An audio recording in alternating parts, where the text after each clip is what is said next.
Welcome to the show. We've got another great one planned for you this week. I'm going to have with me as my guest Lisa Zukoff, candidate for state senate here in West Virginia in the 2nd District. Before we get to her, we'll be talking about our usual features. And one of the things I want to mention first is how much I love this time of year. So disappointed I'm not going to go down to Morgantown this weekend for the WVU game, because I love October games, because driving between Wheeling and Morgantown, you start to see those leaves changing. It's such a beautiful time. I remember even back when I was 5 years old driving down there and just enjoying that scenery. But got to coach a game at Wheeling Central this Saturday afternoon, our only Saturday game of the year, so I'll have to miss the game down in Morgantown. But we'll be talking sports later on in the show. I first want to get to our community champion this week, and he's no stranger to sports. That's Tom Bear Bechtel is our community champion this week. And the reason I mention him is that seeing Bear up at the softball fields at I-470 recently for the fall ball that was going on for girls softball, he's there working the fields on Saturday. He's missing his Notre Dame games that he loves to watch because he's working hard getting the fields ready because there was some rain overnight. He's always hard at it, whether it be umpiring softball, refereeing football, doing his job with the city recreation department. He just is somebody that makes life here in the Wheeling area a lot better for a lot of kids. So I want to give a salute to Tom. Thanks, Bear, for all that you do here in the Wheeling community. You're the community champion here this week. Turning next to our quote of the week, and sports seems to be a theme this week because our quote of the week also comes from someone in the field of sports, and that's Nick Saban, the football coach at the University of Alabama, who said, "One thing about championship teams is that they're resilient. No matter what is thrown at them, no matter how deep the hole they find themselves in, they find a way to bounce back and overcome adversity." And the reason I chose this particular quote this week was thinking about my favorite team in the NFL, which is the Pittsburgh Steelers. They've got their face of some adversity. Big Ben's out, had to have knee surgery this week, and now they face the New England Patriots, who most believe are the #1 team in the NFL right now. Tom Brady's back, looking true to form. And the Steelers not only have Ben Roethlisberger out, but other players as well. And you look at teams like Ohio State last week, who faced adversity, having to go into overtime in Wisconsin. And so I thought this quote from Nick Saban, who's had a number of championship teams, and I think it's not so much because of his X's and O's. No doubt his teams have been great when it comes to X's and O's, but he knows how to motivate his players. He knows how to bounce back after a loss and get that team focused so they can still win a championship even after they've sustained a loss. So I think that says a lot, and I think it says a lot in life, not just in sports, that there are going to be things that knock you down. There are going to be times where you face adversity, where things are tough, and you have to bounce back. And those that can find a way to be resilient in times of adversity are usually the ones who are most successful in life. So that's one of the reasons I chose that this week for the quote of the week here on the Jamie Bordas Show. Thanks to Coach Saban, who is actually from West Virginia, down in the Morgantown, Fairmont area, for that quote of the week. Our legal tip this week: take a look at your will every year and see if it needs updated. Pretty simple statement, but many people don't do that. We usually just do wills at our office for friends and clients. We do simple wills for free. It's not really a part of our mainstream practice, but it's important and necessary to look at your will to see, does anything need to be changed? You know, I know when I've had my different children, I've got 5. My wife Stacy and I are blessed to have 5 children, but you know, each time I think, okay, I've got to add this child to my will, and you know, you forget to do that if you're not thinking about what needs updated. What do I need to do? Do I have additional assets that maybe need to be thought about? Are there people that maybe I had made executor of my will that are no longer living, or I'm not very close to anymore, and I wouldn't really want them to be the executor of my will? And that's something important to think about too, is who would you want to be the executor? That's the person that will be in charge of your estate once you pass away. They'll have to make sure that your wishes are followed through. And you want that to be someone not only that's close to you, that will follow your wishes and make sure that things are done properly, but also someone that's capable of handling that. It is a little bit of work. It's not a ton, but there are some things that have to be done. So you want someone that's capable of doing that, someone that's organized, someone that will see to it that your wishes are met. And it's also a good idea to have a will, because I've seen so many instances where people can start fighting with one another about who gets what. Does this person get this painting that was on the wall, or this portrait of the family, or does this brother or sister get it? So if you make your wishes known in your will, it does save your descendants a lot of time in making sure they're not battling over those things, because that's what you really want. You don't want people to be fighting over those things. You want it to be not just who you want it to go to, but also saving them from having those disputes. So take a look at it. Some people look at it every year on their birthday. Maybe not the best way to spend your birthday thinking about dying, but you've made it another year. So, you can, it's a good time to think about it. Or you could do it on New Year's Day every year, or some other time that just you remind yourself on the calendar, this is the day each year, I'm going to take a look at this. And then also one other little bonus tip, I guess, here this week is a good place to keep your will is in the freezer. People may think, why the freezer? Well, if there would be a fire or something else where the house would be destroyed, oftentimes things in the freezer still make it. So not a bad idea to keep a copy of your will in the freezer. That way people can find it and they'll see it there and it'll be preserved. So give some thought to that as well. Hopefully these are some useful tips to you. Hopefully my legal tips each week are some useful tips to you to think about your own life and what you may need to do on these different situations if a legal matter arises, or just to prepare for when things do arise. We're going to need to take a break. When I come back, I'll be speaking with Lisa Zukoff, West Virginia State Senate candidate. Stay with us on the Jamie Bordas Show.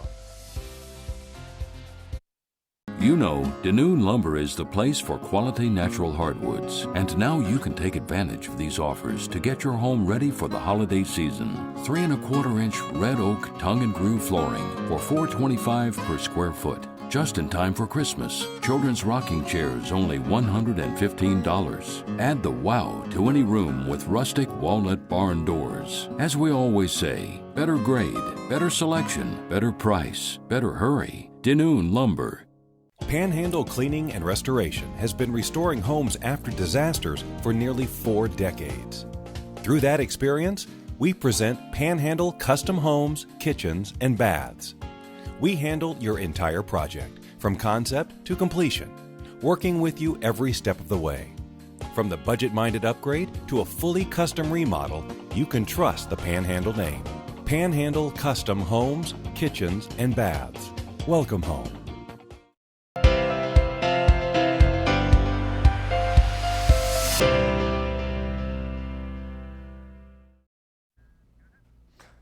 Welcome back to the show.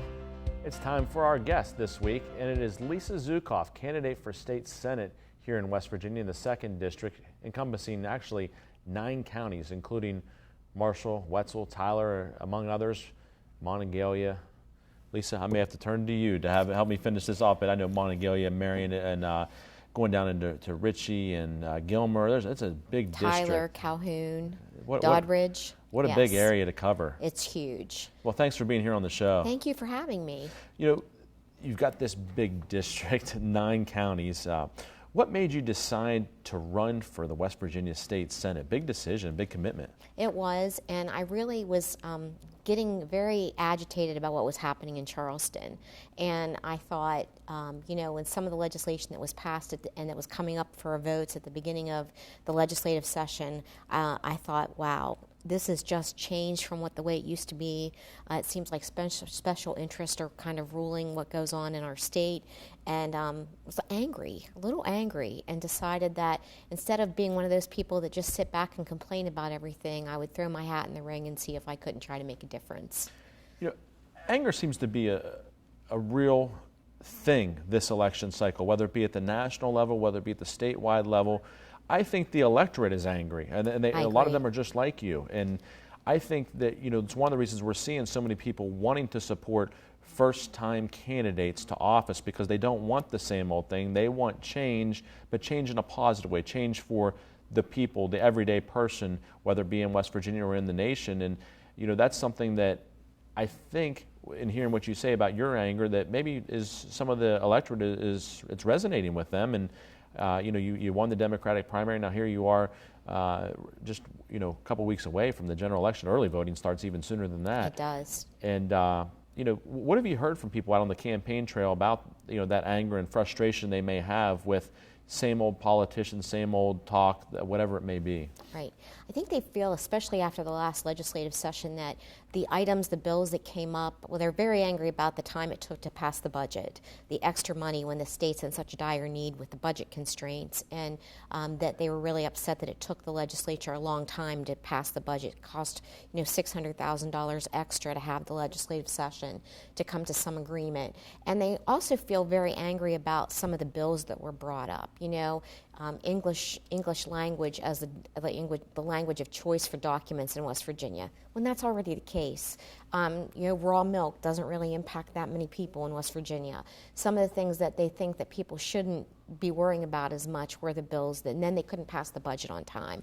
So I hear that a lot. And I think that people just feel like the folks in Charleston and in Washington are just completely out of touch with their everyday lives, that they just don't get it, how difficult it is right now. So why are you the person to help? Why are you the right person to go down there to the Charleston that can make a difference for people that are living in your district? Well, I come from a working class background. My father was a truck driver. My mother worked for the state.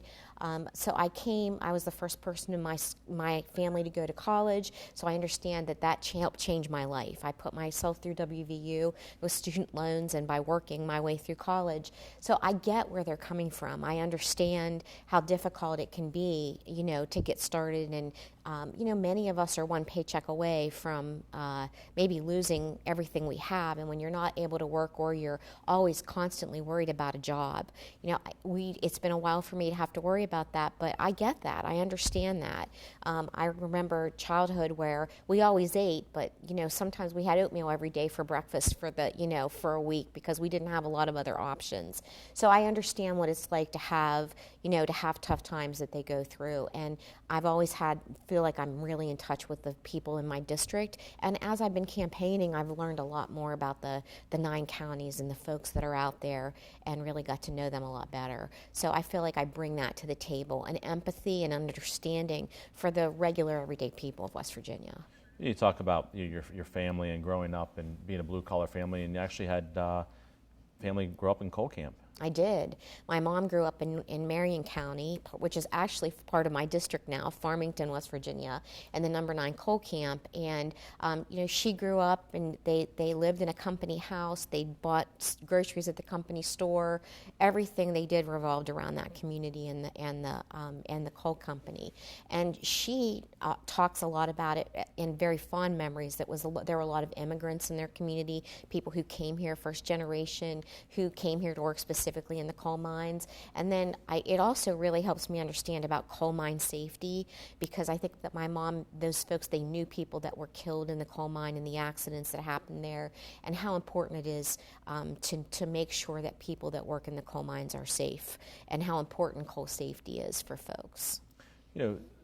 One of the other things that your background and that little bit of history there that you just went through lends itself to is understanding these issues like right to work that are coming up, prevailing wage. And I think that it gives you some insight into those things because of your family's history and working in blue-collar jobs, that you understand what these folks that are in unions are talking about when they say this is important to us. Here's why. And Absolutely. These bills that are being proposed aren't good for the everyday West Virginian. Right.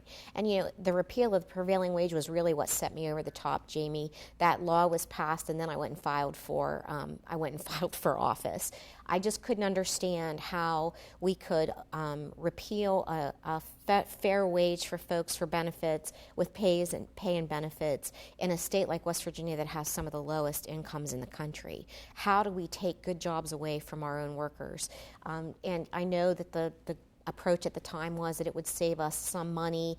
It would put more additional construction money out there from the state perspective on state jobs, and we've really not seen that happen.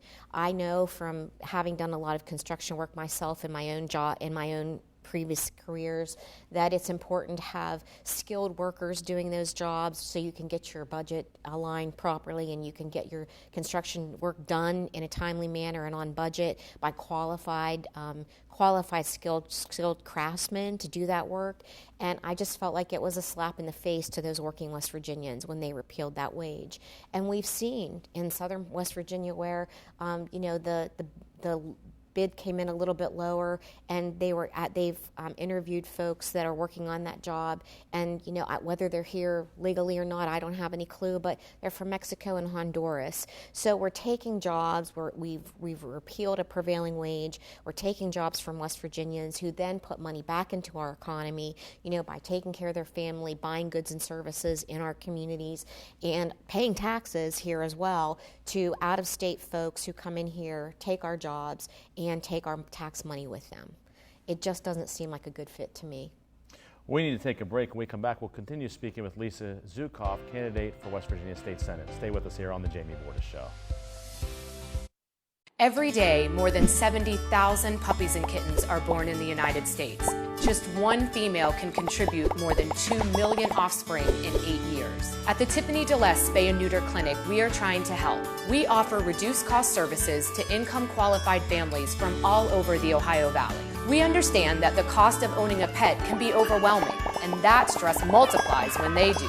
Call the Tiffany DeLess Spay and Neuter Clinic or visit us online to find out if we can help you.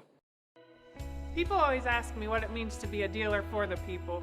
For the people is a simple idea. It means we believe that everybody deserves to drive a nicer, newer car. This belief drives the entire team at Robinson Auto Group to care more, to try harder, and to work smarter. Whatever's keeping you from driving that car you want, I guarantee we'll try our best to help you. We're Robinson Auto Group, and we're the dealer for the people.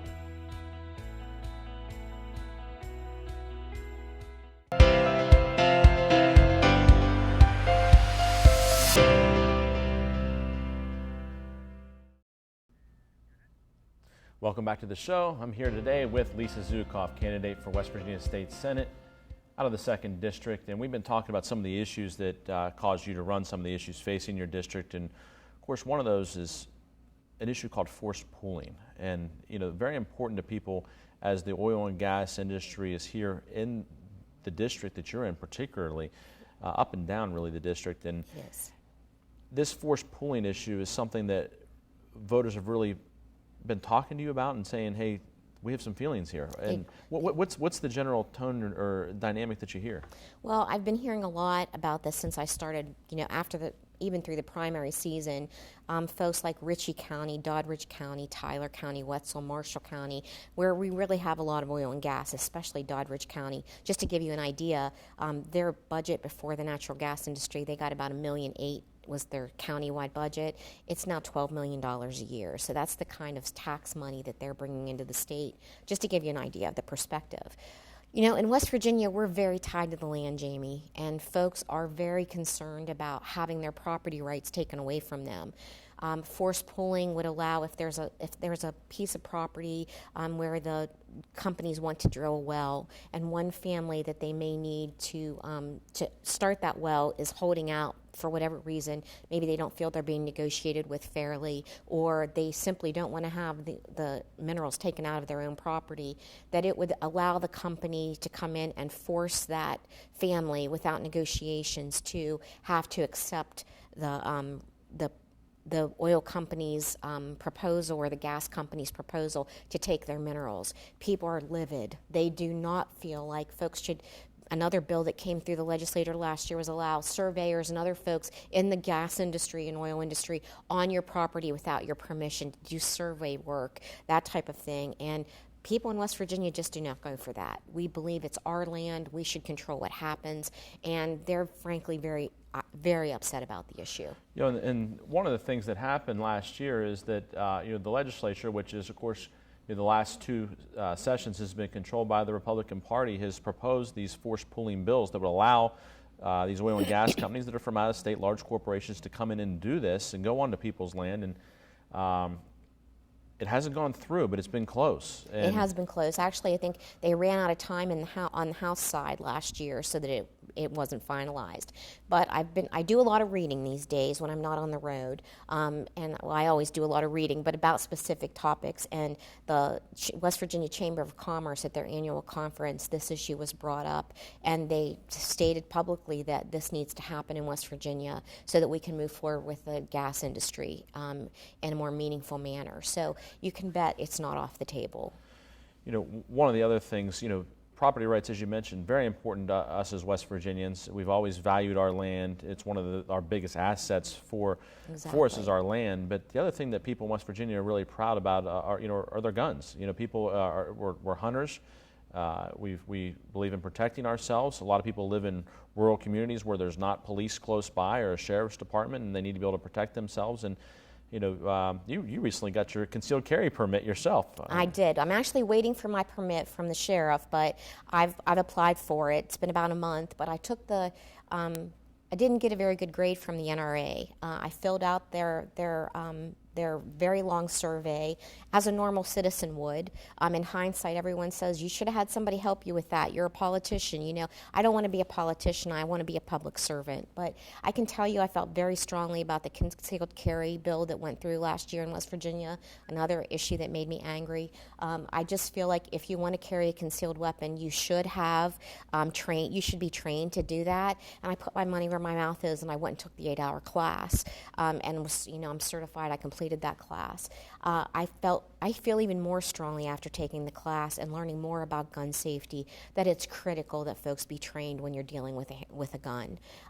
You know, in this, I'm not so worried about a permit, except if you cross the line from West Virginia, it's legal to conceal carry without a permit. In other states, it's not. So if I'm in Wheeling and I have the gun in my car and I decide to drive down the Ohio side of the river to get home, which happens pretty often, I could be stopped by the Ohio State Police or any police and be charged with a felony because I don't have a permit for my handgun that I have in the car. So for me, it's a safety issue. A lot of law enforcement across the state didn't think that, you know, they wanted folks to be able to have the concealed carry without being trained. And I also believe in background checks. I believe that we should be able to keep guns out of the hands of those with mental illness and with terrorists if they're here. Other than that, I'm not for gun control at all. So I just want to let folks know that NRA rating really upset me because I am not a gun control advocate. I very much understand, you know, how we feel about guns in West Virginia. When I went to take the class, my husband brought out 6 pistols for me to choose from to go to take the class. So I am not against guns. You know, you're seeking to the seat that's been held by Senator Kessler for almost 20 years. And of course, he had vacated that seat in order to run for governor. And, you know, he's supporting you in your election bid here. And that's got to be a good feeling to know that the outgoing senator who's been there for almost 20 years is in your camp and supporting you in your election bid. Absolutely. Jeff's been really good, and those are huge shoes to fill. You know, he's been in the legislature almost 20 years. He's had a leadership position, and he's served our district very well. I'm really pleased and proud that he's endorsed me for my candidacy for his seat. Not a single Democratic female senator in the West Virginia Senate right now. You'd be the first. There are 2 Republican female senators, but it'd be great to have a Democratic female senator, so when the Democrats are caucusing, it's not just all men. Exactly. It'd be great to have you in there to have that voice, right. And for people to understand things, not just from a very intelligent mind, but also from a female mind, which brings a different perspective oftentimes to the table. I agree with you, and no matter what the job I've held, I've always been able to work very collaboratively with other people, no matter what our opinions may have been, and I hope that I'll be able to bring that to the legislature as well. 15% total legislative body are female only, are only female, so we have quite a bit to make up for in the legislature. And interestingly enough, though, I've had a lot of women tell me that they don't think another woman should run for office. So that's been a little hair-raising to me to understand how people feel like that. So I hope that we have a lot of people that will understand what a woman can bring to the table in the legislature. Well, I certainly wish you luck, and I appreciate you being here today on the show. Thank you very much for having me. We need to take a break. When we come back, I'll be talking sports. Stay with us here on the Jamie Bordas Show. At Progressive Bank, our loan process is unique. It's personal. Our local lenders ease your mind and help you get the loan you need and deserve. Progressive Bank, personal bankers with millions to lend to local families and businesses. Come in, Ohio Valley. We're lending. Fighting for homeowners. Fighting for workers. Fighting for children. Fighting for mineral owners. Fighting for patients. Fighting for policyholders. Bordas and Bordas, fighting for justice. Progressive Bank understands borrowing money can be a daunting experience. Our local lenders ease your mind and help you get the loan you need and deserve. Progressive Bank, personal bankers with millions to lend to local families and businesses. Come in, Ohio Valley. We're lending.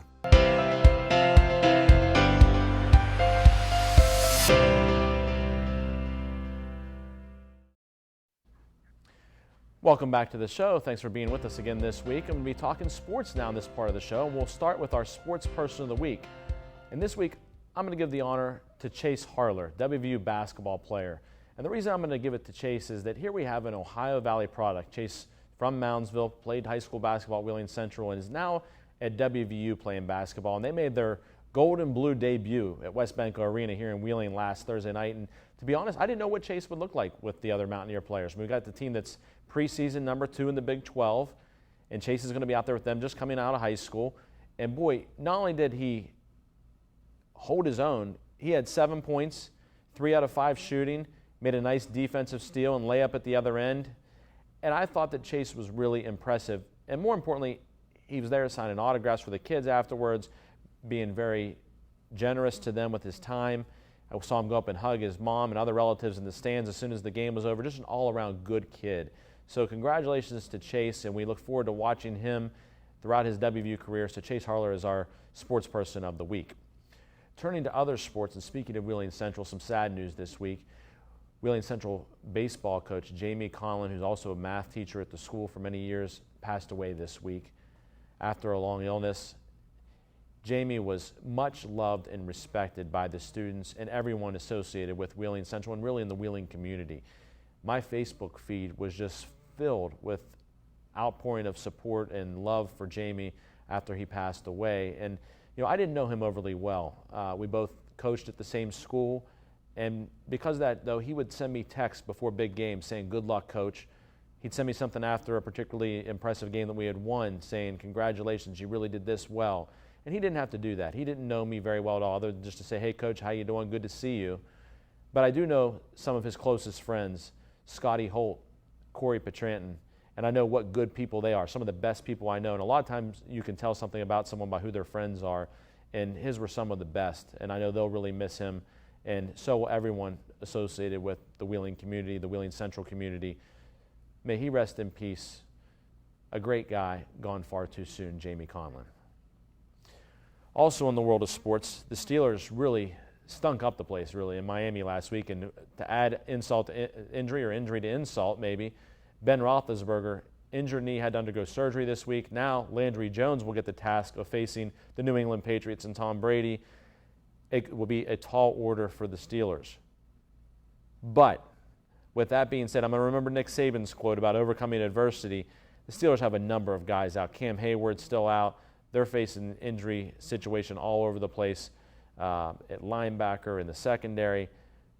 I think the Steelers will keep this one close, but in the end, I don't think they'll have enough firepower this week. I'll take the Patriots by 10 at Heinz Field this week. Hopefully, Ben, after the bye week, can get back and maybe be ready in time for the Ravens game that's after the bye week. The Minnesota Vikings, a shout out to them, the only undefeated team left, and our seminarian out at my church, St. Vincent's, Joseph Wiley, big Minnesota Vikings fan. He's from Minnesota, and he's really proud of his team, and they're rolling. So we'll keep an eye on the Minnesota Vikings, and are they for real? WVU, big game this week after that win down at Texas Tech. Boy, to hold Texas Tech to only 17 points was quite a feat. Now they got to face a big test this week in TCU at home. Ohio State survived a scare at Wisconsin, but I'm going to have my upset pick this week to be that same Texas Tech team that WVU just beat. I think they'll upset Oklahoma. At home, I think they'll get back on track, and they will beat Oklahoma at home. That's my upset pick for this week. Keep your eye on that Texas A&M-Alabama game. I'll say roll Tide because it's at Alabama. They'll continue to roll, but that's a game that will be worth watching if you can flip back and forth between that and WVU game on Saturday. Thanks for being with us again this week. We'll see you next time on the Jamie Bordas Show.